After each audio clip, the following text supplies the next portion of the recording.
I give you this ring as a sign of our marriage, and as a symbol of our love. I promise to care for you, I promise to care for you, to respect and cherish you throughout our lives together. Stop straightening your finger.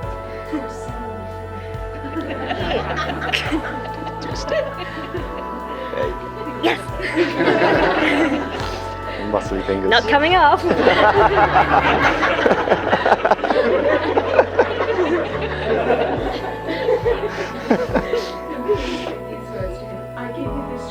I give you this ring as a sign of our marriage, and as a symbol of our love.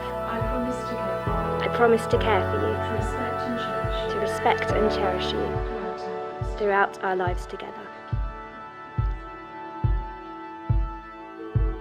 We, unaccustomed to courage, exiles from delight, live coiled in shells of loneliness until love leaves its high, holy temple and comes into our sight to liberate us into life.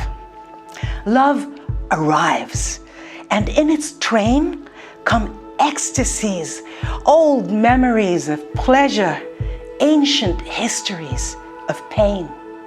Yet, if we are bold, love strikes away the chains of fear from our souls. We are weaned from our timidity in the flush of love's light. We dare be brave.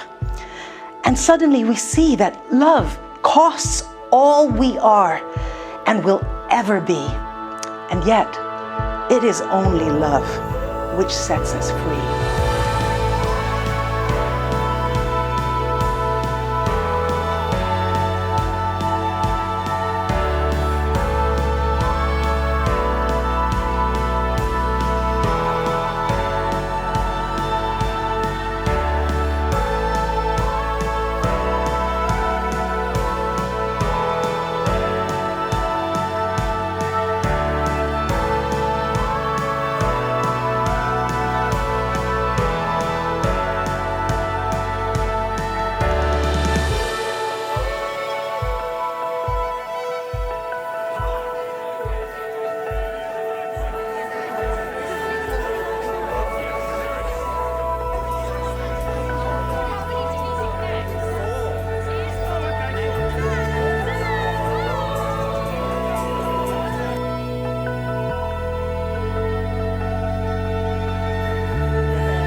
action. Get ready for the main attraction.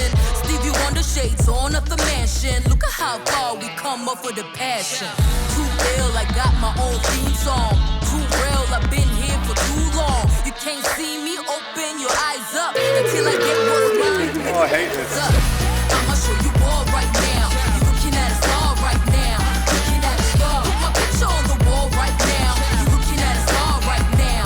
Looking at a star. I told you I was gonna be something. Nobody ever gave me nothing. I'ma show you all right now. You're looking at a star right now. Like Picasso with Malaga. I've been sent here to beat all of ya. Straight from the heart, I'm an artist. Yeah, I don't know, just get started. I'ma show you all right now. You're looking at a star right now. Looking at a star. Put my picture on the wall right now. You're looking at a star right now. Looking at a star. I told you I was gonna be something. Nobody ever gave me nothing. I'ma show you all right now. You're looking at a star right now. Going down quickly. Can you? Hi. Mr. and Mrs. Gourlay. It's got a ring to it. Thank you. How did we get here? There are different stories about how we met. Alice will say that she used to buy sweets from the boy who worked behind the till at the student union shop. I say that we met drunkenly when Mike and I went out on a night out before an exam because the English and drama students had just finished. That night was 10 years ago today. Nowadays, we just say that we met at uni. But the story I'd like to share is how we got engaged. It starts with a birthday present. Lads in the room who are engaged or married might remember that once you decide it's time to propose, you have to save for the ring, buy the ring, hatch a cunning and romantic plan, make that plan happen, and that was me in December 2019. I thought it was perfect. I thought I'd take Alice on a surprise trip in the morning of her birthday to Italy, a country that we love, for the perfect proposal. The morning comes, we're both excited, I'm nervous, I'm sure that she knows what's going on. We go for breakfast and I notice that Alice has had her nails done. If you don't know why people are laughing, guys, if your girlfriend, if you haven't popped the question yet and your girlfriend starts doing her nails before holidays, it's your turn for a romantic plan. I won't call you out. So we fly into Naples that evening and everything seems good. The plan is to spend the night in the city of pizza, and in the morning we travel down to Positano, next to the Med, and I'd propose on a balcony. Foolproof. Here's where it gets interesting. We get to Naples, and for those who haven't been, a little bit of a dodgy city. We turn up at the hotel. For some reason, the door is shut and there's no one on reception.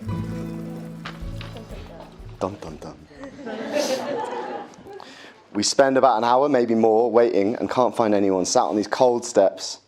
Can't get a response from the hotel, on our phones trying to figure out what to do. Panic is slightly setting in. It's about 10 p.m.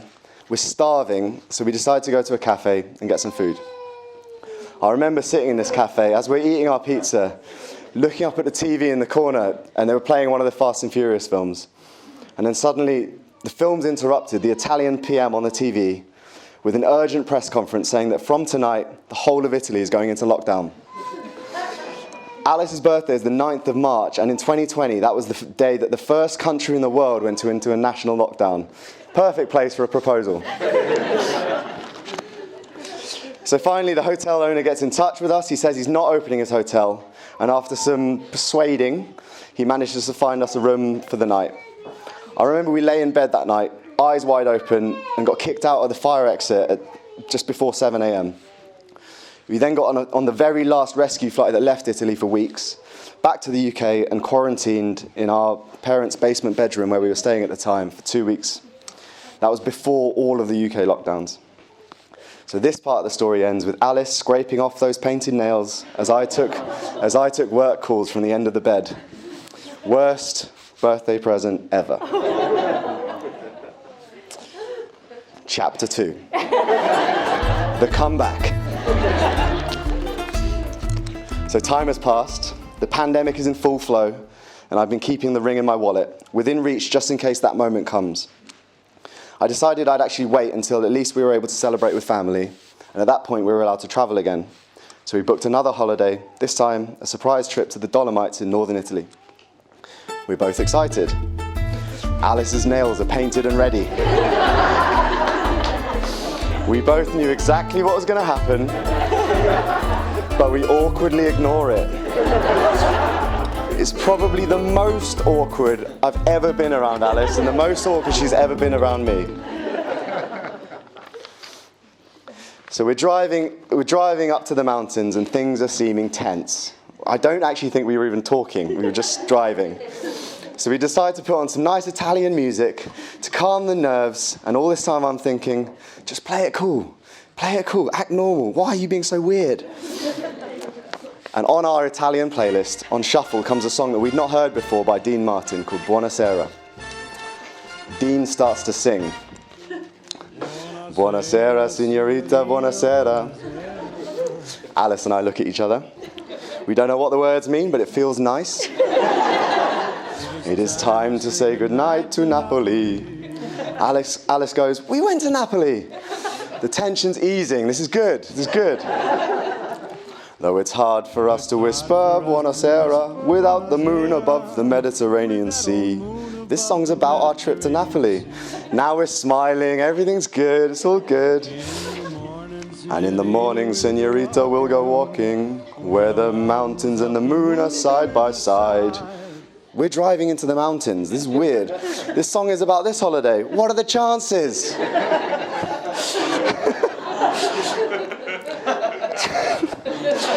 And by the little jewelry shop, we'll stop and linger while I buy a wedding ring for your finger. And by the little jewelry shop, we'll stop and linger. Silence.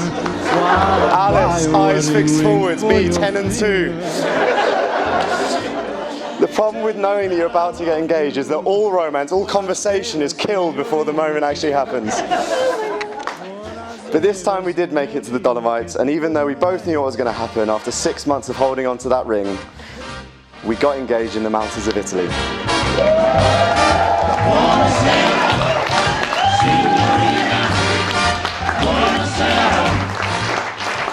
So Alice Gourlay. Easy crowd. The way today has come together is incredible. The attention and care to every detail is borderline insane, and it shines through to make today as special as it has been. You even emailed selected guests to let them know what songs we're singing in the ceremony so they could practice their harmonies. You know who you are, and if you didn't get an email, you know what Alice thinks of your singing. Dad is very offended. He's in a choir.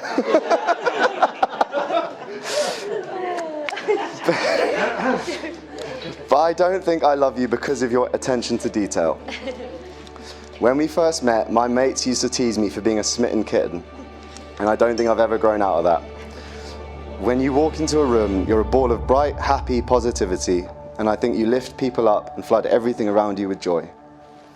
Your sweetness is infectious, and most importantly for me, you make me feel loved from the minute I walk through the door after work until the minute I leave the next morning. I've spoken to a lot of people about marriage, what it means, getting tips and tricks, and I've listened carefully, mainly because I want us to be the best at it. I was told that a successful marriage was about finding things that you could do together and finding common ground. But I don't want our marriage to be about compromise and finding middle ground, because I hate the idea of holding you back. I want you to be absolutely everything that you can be, because that's how you've always made me feel about myself. I believe that marriage is about teaming up to take on some of life's greatest challenges with a person who can build you up and give you confidence where you're strongest and protect you and support you where you're weakest. Marriage isn't at the start of the journey, but it's a milestone along it.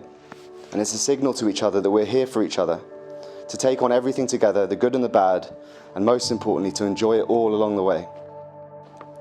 And finally, marriage isn't just about two people. It's about two families, two groups of friends, and all the other weird and wonderful people that weave their way in and out of our story. So that means that whether you like it or not, everyone in this room, you are now part of our marriage. So I'm going to finish by making everyone super uncomfortable. Could you all please stand up, raise your glasses, look everybody on your table deep in the eye, and tell them I do.